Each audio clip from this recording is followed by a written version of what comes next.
Hachette Audio presents Mr. Popper's Penguins. Written by Richard and Florence Atwater. Read by Nick Sullivan. Chapter 1. Stillwater. It was an afternoon in late September.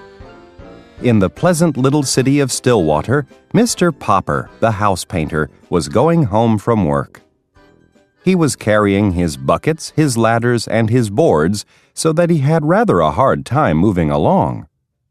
He was spattered here and there with paint and calcimine, and there were bits of wallpaper clinging to his hair and whiskers, for he was rather an untidy man.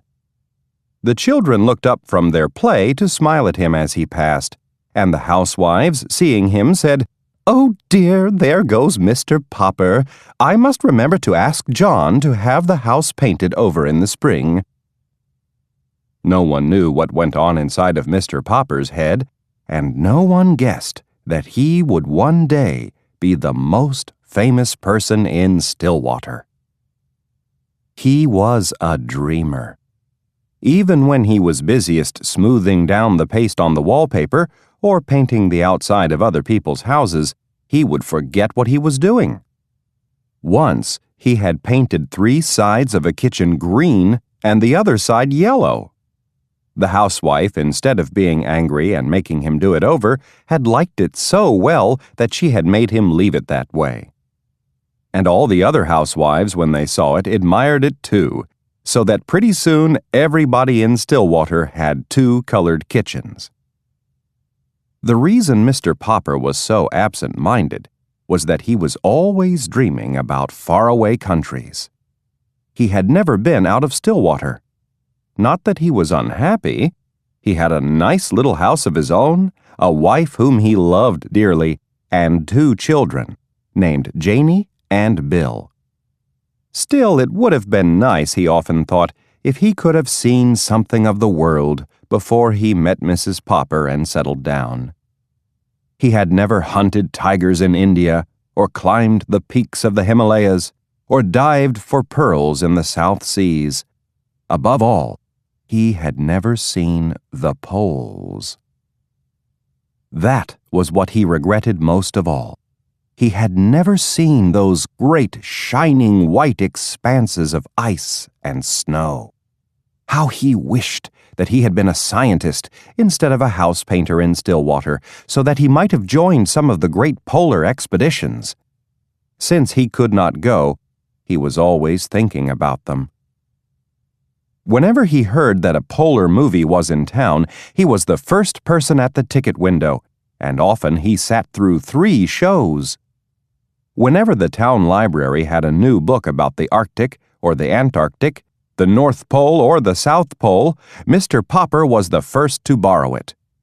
Indeed, he had read so much about polar explorers that he could name all of them and tell you what each had done. He was quite an authority on the subject. His evenings were the best time of all. Then he could sit down in his little house and read about those cold regions at the top and bottom of the earth.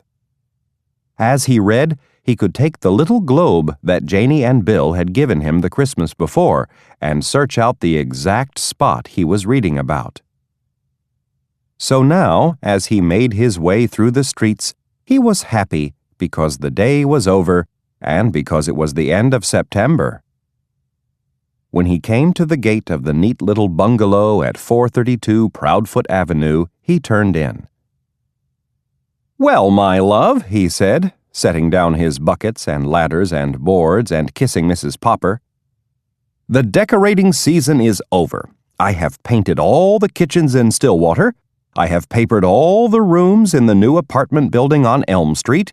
There is no more work until spring, when people will want their houses painted." Mrs. Popper sighed. "I sometimes wish you had the kind of work that lasted all year, instead of just from spring until fall," she said. "It will be very nice to have you at home for a vacation, of course, but It is a little hard to sweep with a man sitting around reading all day. I could decorate the house for you." "No, indeed," said Mrs. Popper firmly. "Last year, you painted the bathroom 4 different times because you had nothing else to do, and I think that is enough of that. But what worries me is the money. I have saved a little, and I dare say we can get along as we have other winters.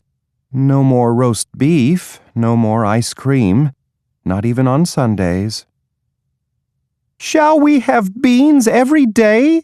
asked Janie and Bill, coming in from play. "I'm afraid so," said Mrs. Popper. "Anyway, go wash your hands for supper.